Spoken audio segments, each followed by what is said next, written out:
আশা করি তোমরা সকলেই জানো যে আগামীকাল আমার জন্মদিন।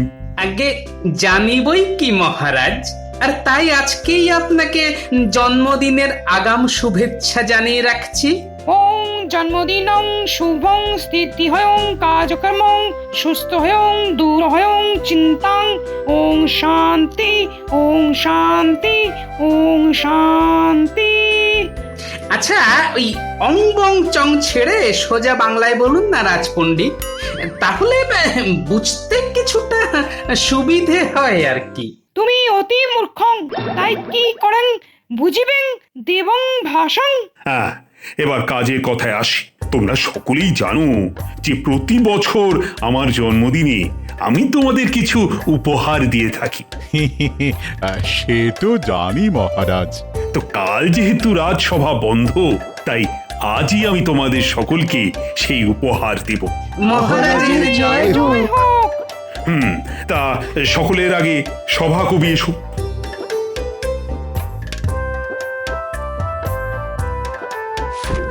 তুমি কবি, তাই এই নাও সোনার নিব লাগানো একটা রূপোর কলম।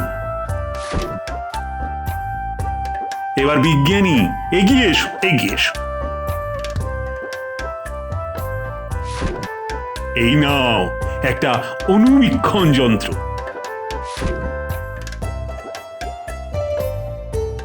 এবার সেনাপতি তুমি এগিয়ে এসো।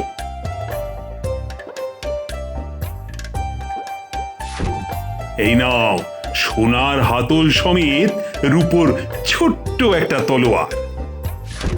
তুমি তো সারাক্ষণ ঢাল তলোয়ার নিয়ে থাকো, তাই এটা একটা প্রতীকী উপহার। এমন উপহার পেয়ে আমি ধন্য মহারাজ। এবার রাজ যদি সে এগিয়ে এসো।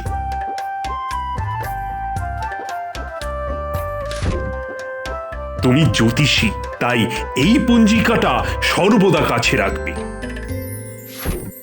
শুধু একটা পঞ্জিকা? কেন, ক্ষতি কি?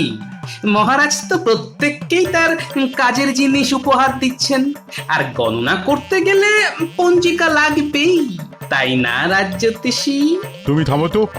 আমি কিছু পাবো না মহারাজ। অবশ্যই পাবে।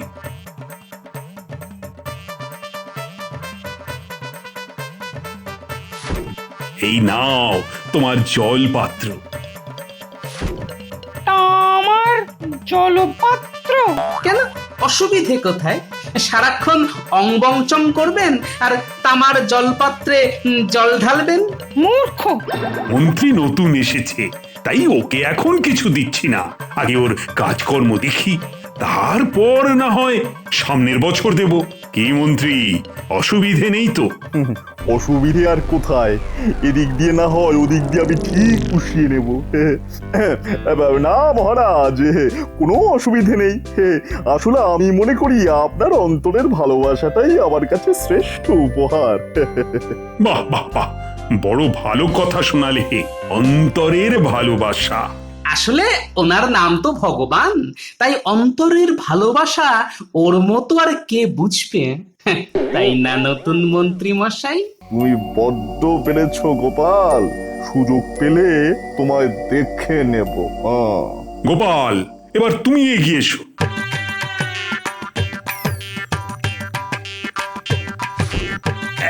এই নাও।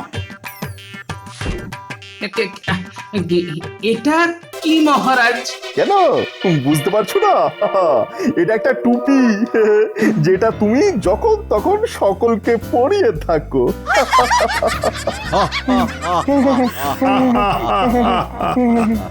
মহারাজ, শেষে আপনি কি না বেছে বেছে আমাকেই টুপি দিলেন? আরে এতে খারাপের কি আছে? একবার ভেবে দেখো, তোমার মাথার ভেতর কত বুদ্ধি, অথচ মাথায় চুল নেই। চড়া রোদে তোমার মাথার ভেতরের বুদ্ধি যাতে শুকিয়ে না যায়, তাই তো এই টুপি। এখন থেকে সর্বদা এটা পরে থাকবে, বুঝলে? সর্বদং টুপি পরিতং রক্ষা করং আপনং বুদ্ধি। আচ্ছা, ঠিক আছে, আজ তো টুপি দিলেন, তবে আমার নামও গোপাল ভাঁড়। এই টুপি কিভাবে ঘুরিয়ে পড়াতে হয় সেটা আমারও ভালোভাবে জানা আছে।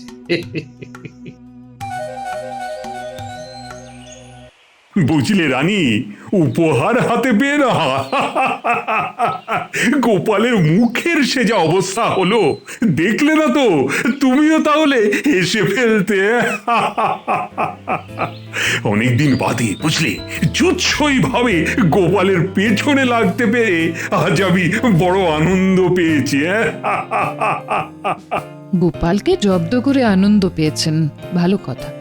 কিন্তু ওকে চেনেন তো মহারাজ, দেখবেন একদিন না একদিন ও ঠিক আপনাকে পাল্টা দেবে, তখন সেটা সামলাতে পারবেন তো? আসলে রানী, গোপালের বুদ্ধির কাছে হেরেও মজা, তাই তো মাঝে মধ্যে ওকে রাগিয়ে দিয়ে ওর ভেতরের বুদ্ধিটাকে আমি উস্কে দিতে চাই। সে আপনি যাই বলুন না মহারাজ, জন্মদিনের উপহার নিয়ে গোপালের সঙ্গে এমন রসিকতা করা আপনার যে একেবারেই উচিত হয়নি, এই আমি বলে দিলাম।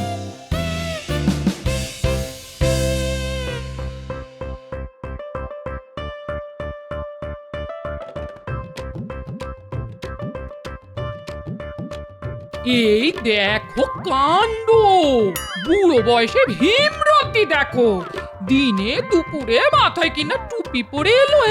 কি করব গিন্নি, মহারাজ তার জন্মদিনে এই টুপিটা উপহার দিয়ে বললেন মাথায় পড়ে থাক। আমার মাথায় যে অনুপাতে বুদ্ধি, সেই অনুপাতে চুল নেই। হায় আমার কপাল, মহারাজ বললেন আর তুমি অমনি টুপি মাথায় দিয়ে নাচতে নাচতে চলে এলে। বুঝতে কি আর পারিনি গিন্নি, সবই বুঝতে পেরেছি গো। শুধু একটা সুযোগ আসতে দাও, এমন ঠকান ঠকাবো না মহারাজকে। না না, নতুন মন্ত্রীমশাই, গোপাল বড্ড বেড়েছে, সারাক্ষণই মুখে চ্যাটাং চ্যাটাং কথা। আর তার উপযুক্ত উত্তরও তো আজ পেয়েছো। সর্বসমক্ষে মহারাজ আর গোপালকে যা নাস্তানাবুদ করে ছেড়েছেন না। না না না, শুধু নাস্তা নাবুদ দেখে আমাদের সন্তুষ্ট হয়ে থাকলে চলবে না, তাই এমন কিছু একটা করতে হবে যাতে করে গোপাল একেবারে ল্যাজে গোবরে হয়ে এই কৃষ্ণনগর ছেড়ে পালাতে বাধ্য হয়। ঠিক আছে, তাই হবে। গোপালের এমন অবস্থা করব যাতে গোপালের এই চ্যাটাং চ্যাটাং কথা চিরকালের জন্য স্তব্ধ হয়ে যায়, মানে বন্ধ হয়ে যায়। আমাকে আজকের দিনটা ভাবতে দাও, কাল রাজসভায় গিয়ে মহারাজের সামনেই সব বলবো। এখন তোমরা এসো। হ্যাঁ,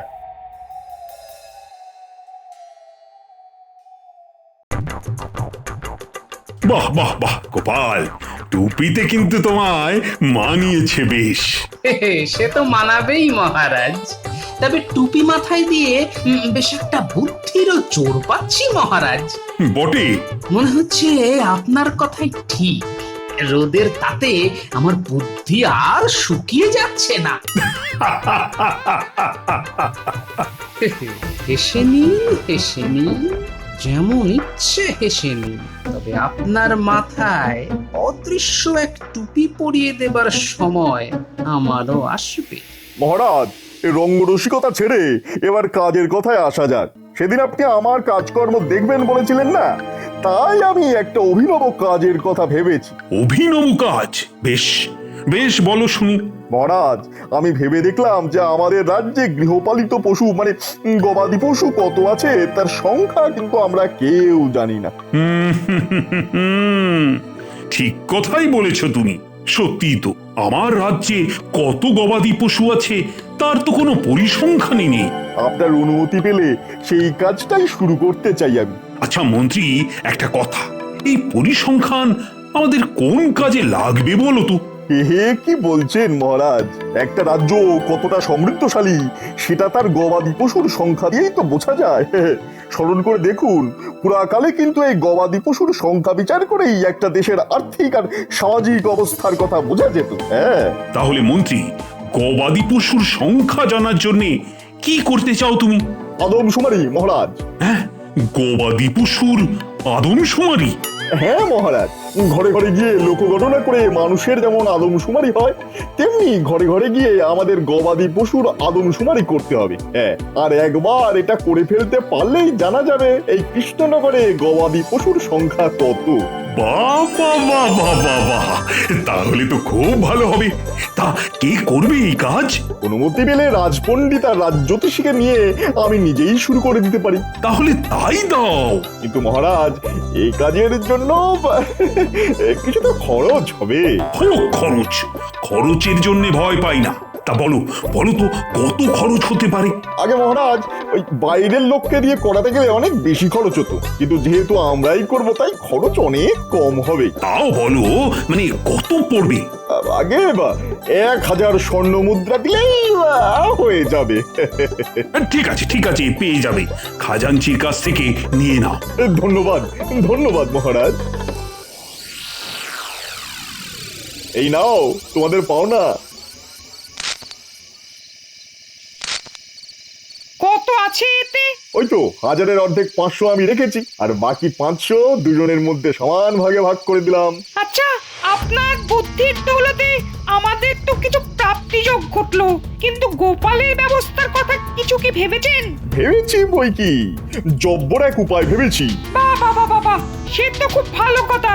হতচ্ছাড়াটা যদি আর কৃষ্ণনগরে না থাকে, তাহলেই আমাদের প্রত্যেকের হাড় জুড়োয়।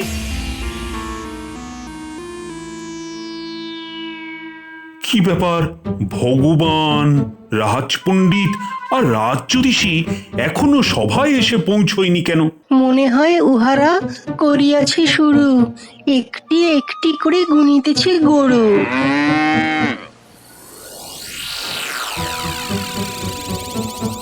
কি গো মন্ত্রী, গরু গুনে এলে বুঝি? সে তো গুনবেনি। আসলে নিজের সমগোত্রীয়দের গুনার মধ্যে কত আনন্দ বলুন। বলো বলো, যা ইচ্ছে বলো। জানো না তো বাচ্চাদন, এরপর তোমায় কি পেঁচে ফেলবো। মহারাজ, ওই গবাদি পশু গুনতে গুনতে আরো একটা কাজের কথা মাথায় এলো।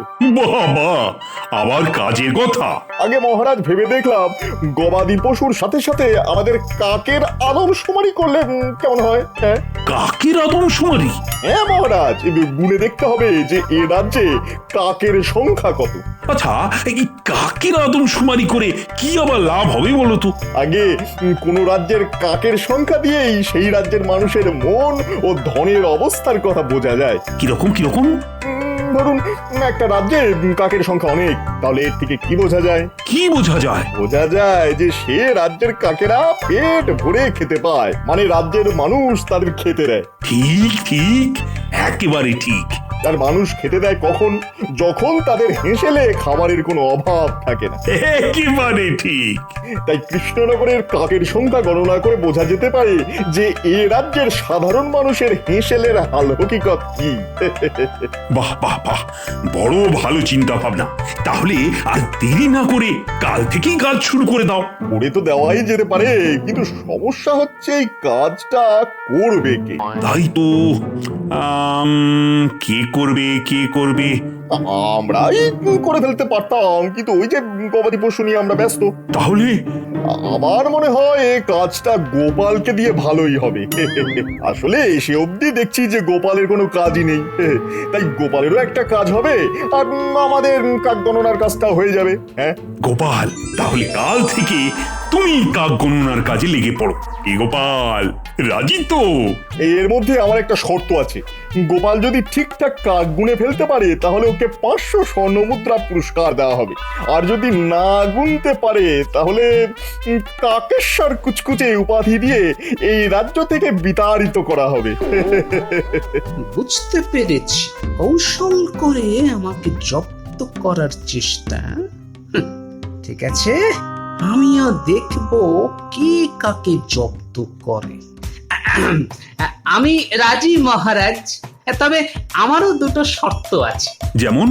এই কাজের জন্য আমাকে 2000 স্বর্ণ মুদ্রা পারিশ্রমিক দিতে হবে। কেন কেন? আমরা যেখানে 1000-এ করছি তুমি সেখানে 2000 চাইছো কেন? আপনাদের কাজ ঘরে ঘরে গিয়ে গরু গোনা, আর আমার কাজ মাঠে ঘাটে দৌড়ে গাছে চড়ে কাক গোনা। কাজটা যেহেতু খুবই পরিশ্রমের, তাই পারিশ্রমিকও দ্বিগুণ। ঠিক আছে, ঠিক আছে, 2000ই পাবে। এবার তোমার দ্বিতীয় শর্ত বলো। দ্বিতীয় শর্ত হচ্ছে আমাকে 1 মাস সবেতন ছুটি দিতে হবে। এই 1 মাস আমি কি করছি কি না করছি তার জবাবদিহি কিন্তু আমি কাউকে দেব না। তবে ঠিক 1 মাস বাদে আমি রাজসভায় এসে বলে দেব এই রাজ্যে ঠিক কটা কাক আছে। আর যদি না বলতে পারো? ওই তো আপনার দেওয়া শর্ত অনুযায়ী কাকেশ্বর কুচকুচি উপাধি নিয়ে এই রাজ্য ছেড়ে চলে যাব। তবে মহারাজ, পারিশ্রমিকটা কিন্তু আজকেই চাই। ঠিক আছে, খাজাঞ্চির কাছ থেকে নিয়ে নিও। গিন্নি, দেখে যাও কি এনেছি। ও মা গো, এই কোথায় যাব গো? বুড়ো আজ হাতে মস্ত বড় মাছ ঝুলিয়ে সাত তাড়াতাড়ি রাজবাড়ি থেকে চলে এলো যে। যাও তাড়াতাড়ি মাছটাকে কেটে বেচে রেঁধে ফেলো। এই তোমার কি হয়েছে বলো তো? মহারাজ আমাকে সবেতন 1 মাস ছুটি দিলেন, আর সেই সঙ্গে 2000 স্বর্ণ মুদ্রা। ওরে বাবা, এ কি শোনাচ্ছ গো? মহারাজ এসব করতে গেলেন কেন?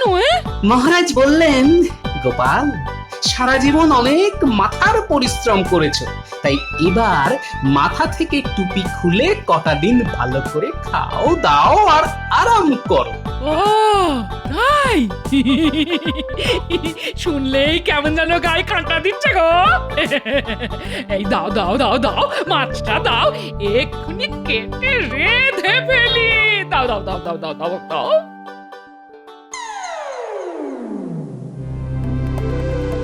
আচ্ছা মন্ত্রী মশাই, বেশ কটা দিন তো কেটে গেল, আমরা তো গরু গুনে যাচ্ছি। আচ্ছা, গোপাল কি কাক গুনছে? বটার ঘটাকে ওর উপর চৌকিদারি করতে লাগিয়েছি। আমি শুধু সেই দিনটারই প্রতীক্ষায় আছি। গোপাল যেদিন মাথা নিচু করে কৃষ্ণনগর ছেড়ে চলে যাবে, ওর সব চ্যাটাং চ্যাটাং কথার জবাব সেই দিন দেবো, এই আমি বলে রাখলাম।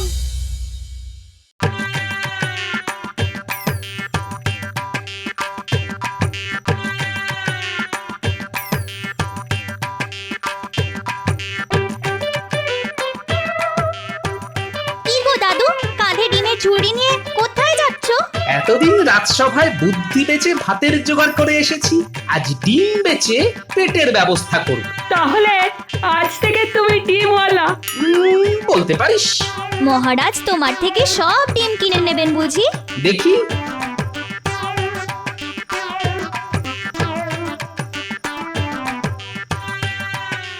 আমি চলি রে।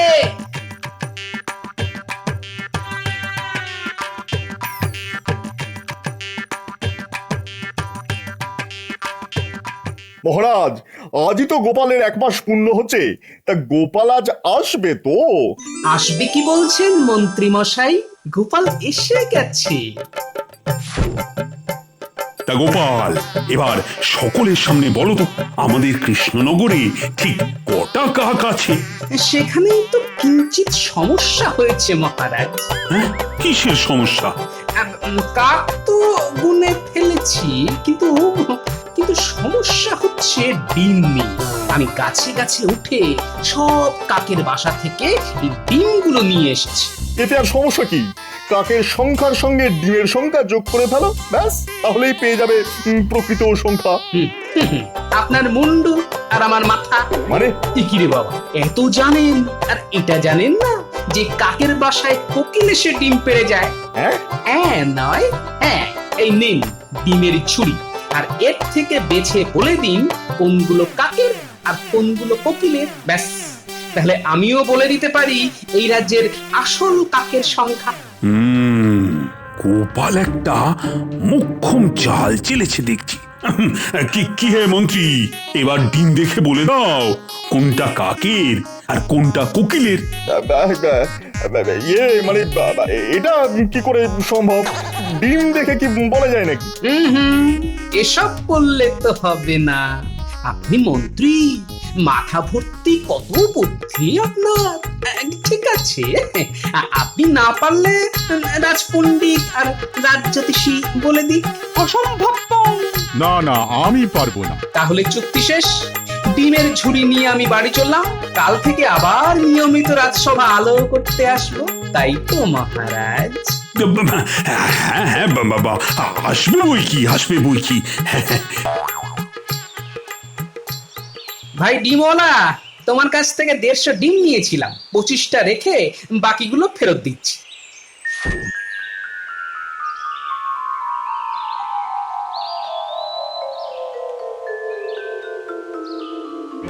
মা, মহারাজ যে, আসুন আসুন আসুন। গোপাল, ডিমগুলো তাহলে কাক কিংবা কোকিলের নয়? অবশ্যই নয় মহারাজ। আচ্ছা, এই ভারী চেহারা নিয়ে আমি কি করে গাছে উঠলাম, এই কথাটা একবারের জন্যও আপনার মাথায় এলো না? তার মানে তুমি আমায় ঠকিয়েছো? না না না না না, ঠকিয়েছি বলছেন কেন মহারাজ? তার চাইতে বলুন, বুদ্ধির মার প্যাঁচে আপনিও নতুন মন্ত্রী আমার কাছে হেরে গেছেন। কি বলেছিলাম, গোপালকে জব্দ করা অত সহজ নয়। দিল তো গোপাল বাংলা টুপির বদলে সাহেবদের হ্যাট পরিয়ে। ঠিক আছে, এবার না হয় তুমি পার পেয়ে গেলে, কিন্তু পরের বার? পরের বার না হয় পরেই দেখা যাবে। তা গরিবের বাড়িতে একবার এসেই যখন পড়েছেন, তখন কাক কোকিলের ডিম তুড়ি হাঁসের ডিমের ঝাল দিয়ে 4টি ভাত খেয়ে যান। আপনার বৌমা কিন্তু ফাটিয়ে ডিমের ঝাল রাঁধে। হ্যাঁ, হাঁসের ডিমের ঝাল?